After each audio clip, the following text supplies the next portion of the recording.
So today I'm talking with someone whose story really hits home, Kathleen Conner. She spent years being everything to everyone, and that sounds very familiar to me. The dependable one, the problem solver, the go-to person. Until one day she realized that she built this perfect life for everyone except herself. At 53, Kathleen had what she calls her wake up moment. She lost 47 pounds, reconnected with who she really was, and created something called the box breaking method, a way to help women escape those invisible roles that keep them small, tired, and disconnected. Now she's talking to women and with how to give with purpose, receive without guilt, and build lives that feel as good as they look. This conversation is honest, powerful, and one you'll definitely want to stick around for. So, Kathleen, welcome to Different Facets of Happiness. Thank you for joining. How are you? No, I'm great. Thank you very much. I'm honored to be here. I just feel so privileged. I love the topic. I love your show and your brand. It's great to be here. Thank Oh, you very thank you. Thank you so much. So, my first question to you is really about your awakening. You said that you built a perfect life for everyone else. What was the much. exact moment that you realized that you lost yourself in this process? There were several of them. I think we all have aha moments that happen, and sometimes we don't realize them. And I think they continually happen until we pause and say, "What's my lesson to be learned here?" And so it took me several iterations of the same kind of tripping mechanism, if that makes sense, to get to my final aha moment. Not that it was the final, but the one that actually caused the light bulb to go off enough for me to see it. And it was a couple of things. One, a neighbor had an emergency at their house 100 yards away from my house. I was a high school and college athlete. I play, competitive sports now, and I raced down the stairs and the 100 yards from driveway to driveway out of breath, gasping for air. Now, keep in mind, I have a phenomenal business, a great house, a great life, all of the things that looked perfect from the outside. But inside, I had no passion and no joy. So, what that taught me as I bent over literally in the person's driveway trying to give service was that I wasn't being of service to myself, that I couldn't even catch my breath. I had to really stay in the driveway longer than I needed to or wanted to because I needed to catch my breath so that I could offer help. And I was so disgusted with myself. I finally made it into the house and offered help and was there to participate in his care. And then I did the humbling and disgusted walk back to my house, the 100 yards. Just, I couldn't believe how overweight I was, how out of breath I was, how this vision of my life that appeared perfect from the outside was really just not providing me any happiness. It just was not giving me the joy that I wanted and that I have now. So that was the aha moment that did it. So it seems like you were taking care of everyone else, and so many women fall into that go-to role where you're everything again to everyone, reliable, helpful, always available. Why do you think that role can be so hard to escape? Well, I think as women, we tend to put ourselves or allow other people to put us in boxes. And I've created a methodology around the boxes, which is, the good employee, the perfect mother, the woman who has to be the people pleaser, the good employee, I'm too old to do anything new box. And we put ourselves or allow people to put ourselves in these boxes and we label it. And so we're afraid to peek out of them. We're afraid to even almost be colorful within those boxes. So I think that people do and women don't realize that, our role is to ourselves and to be happy with ourselves and find joy within ourselves first before we can give to others. Yeah. I have a son. I'm a better mom now that I found my own happiness and that I can take care of myself and find pride in myself than I was when I couldn't. But everything looked perfect from the outside. So Yeah. I think we do ourselves a disservice. Men have boxes too, the dutiful husband, the traditional male, all of the things that they go through. So it's not just a female thing, but I think it really resonates with females because we do it and we just don't realize how often we stay in them. So true. You once managed $1 million budget and you said that you couldn't manage your own health just now. What does that really reveal about the culture's idea of one's success? I think we're so image conscious and so there's such a need to drive as far as keeping up with the Joneses, what they have, the neighbors, the friends, the Instagram, all of the people that are on there. And again, I know that we're on there as well, but it just feels so fake and it feels so you just feel like you're spinning. And I have I also I didn't have an alcohol issue, but I did drink. I've been sober for quite some time now, over 4 years, and I'm proud of that. But a lot of it with the health stuff and with just being self-aware and where I needed to be and what I was trying to prove outside instead of getting from the inside. So you just talked about, what success looks on the outside, that picture perfect look. What's usually missing at the core for people? I think what's missing at the core, I think we all have confidence. I don't think it's a self-confidence thing. I don't think it's, that we have, I think it's, or self-image. I don't want to see us or put us in that box. I think it's more about just self-love and self-awareness. I think we seek outside validation. We seek outside approval and we seek outside, instant gratification. When we can get it within ourselves, we can do just little small things that can bring us so much joy for ourselves, and then we can bring it to other people. And so I think it's that self-awareness. Everything, in my opinion, starts with self-awareness. Yeah, that's true. That's so true. And we're not aware. We're aware of everybody else, but Right. our own. Right. Well, it's a tough mirror to look into, right? Every day, It is. and we're often our worst critic. And so when we look into it, we see the flaws, we don't see the beauty. So we have to start by being self-aware of what we are and what we can bring to the world and bring to ourselves and the beauty that we have within us.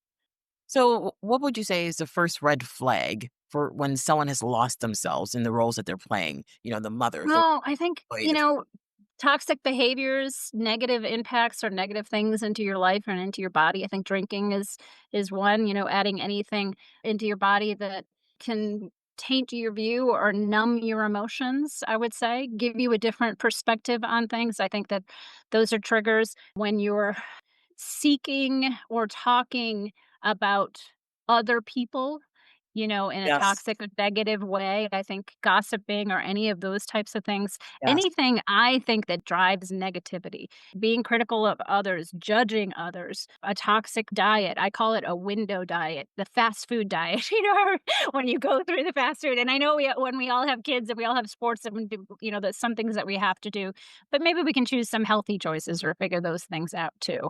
yeah. So I think it's a lot of just what are we bringing in? What are we cleansing our body with every day? What are we nurturing it with and giving ourselves the nutrition? Is it something healthy? And I'm not a health advocate. I'm certainly not that. But, if we have choices, we need to make better ones. Completely agree. So let's talk about purpose for a second and your box breaking method, which has helped many, many women. What's the biggest transformation you've witnessed through it?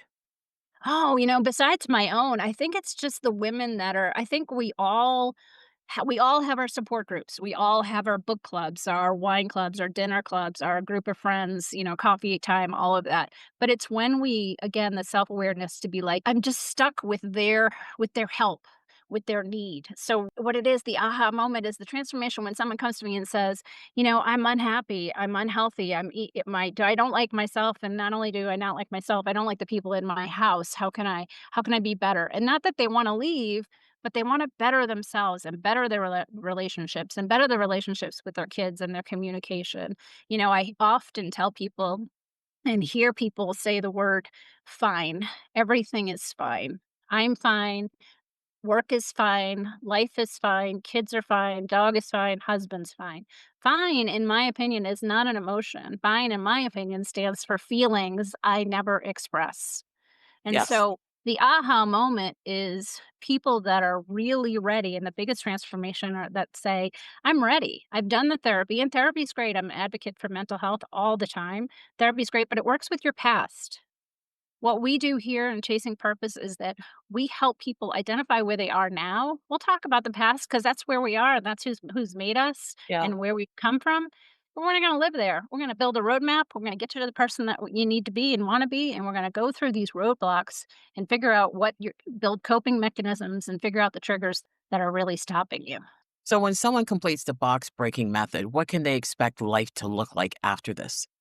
I have an emotional baseline. That's a great question on my website at chasingpurpose.com. So the emotional baseline kind of gives you a sense of, where you are. And we're all at different phases and we all should be. So for example, when I got out of college and in my first, mature relationship, I was probably a 2 emotionally and my emotional baseline. And I was a 2 because I was underneath my mother's influence my whole life. I didn't experience any changes. That was the first time I was away from home, all of those types of things. Through the next relationship, right? I ended up being at 20. Okay, well, that's a big jump, right? But 20 still seems low on a scale of 1 to 100. Yeah. So, with work and with self guidance and self awareness and all that, you can build yourself up to 100 or to 82 or to 62. And you can be happy and fulfilled at 20. You could be happy and fulfilled at 2, but your partner also has to be there as well, or your family. You can't be with someone who's 82 and you're a 2. Your commonalities and your connection just won't be there. You won't have the 5 stimulants. Ah. So, things that you have to look for. So, why do you think then for some people receiving compliments and help or love can feel so uncomfortable for givers?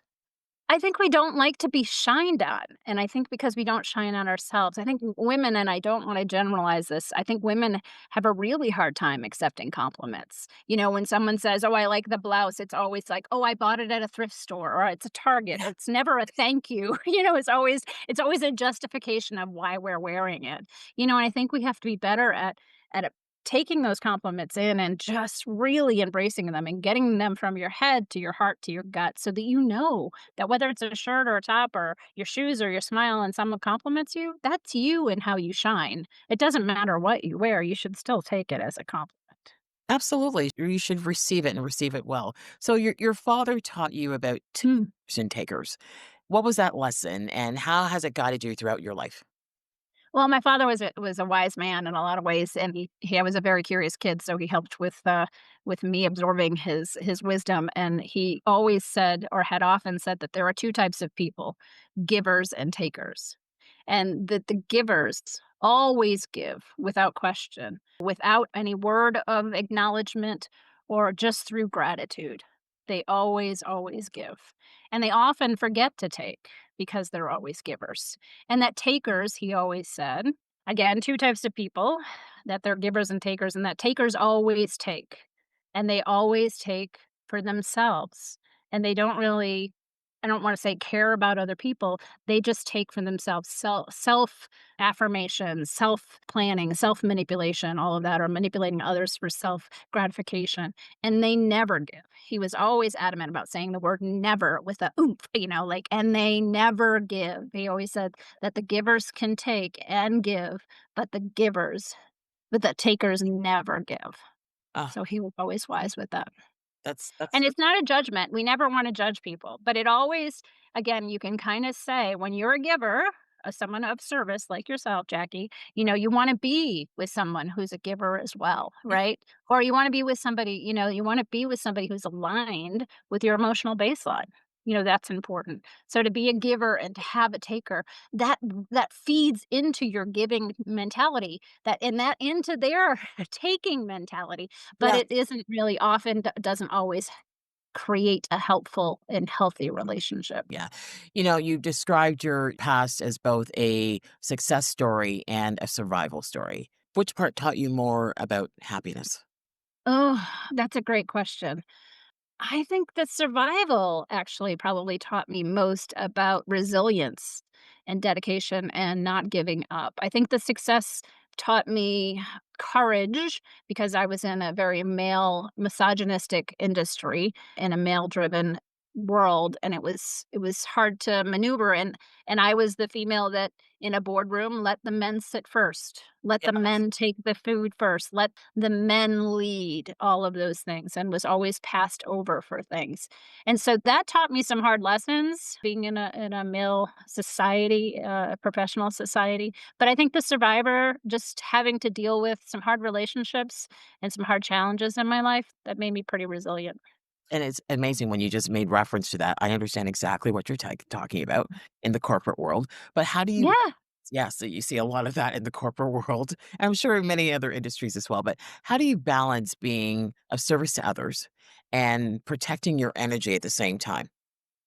Oh, that's a great question. I think you have to make yourself a priority. I do it in little ways. I think one of the best decisions I made and one of the, probably most economical was I bought myself a coffee maker and I can say to, the machine out on the internet, I don't want to say it now because I have it in my office and I'll pick up, turn on the coffee, and she does. And yes, I can wait the 5 or 7 minutes to Yeah. brew my own coffee. But if I'm waiting the 5 or 7 minutes, I'm cleaning the counters, I'm emptying the dishwasher, I'm being of service. I'm not doing things to take care of myself. But if I go downstairs and the coffee is ready, Yeah. put my cup of coffee, sit in my sacred chair, and make time for myself, and it's perfect. So I think it's finding and carving out times and places in your day or a week that you can make yourself a priority. Have that cup of coffee, have that, whatever you want for tea, or go to the gym, have that phone conversation with people that empower you, and I know that there's a lot of relationships that we have in our life that we have to have conversations within, but spend time with people that really lift you up. There's a lot of great people out there in your lives that can just bring you up and just lift you and carry you on their shoulders and in their hearts. So I think just making yourself a priority is huge. Do you feel guilty for making yourself or putting yourself first? No, I don't think so at all. I think you have to put yourself first in order to be healthy and viable for others. I think, yes, in a relationship, everybody wants to be the number one priority for their spouse or for their partner and all that. To be honest, I want them to be first.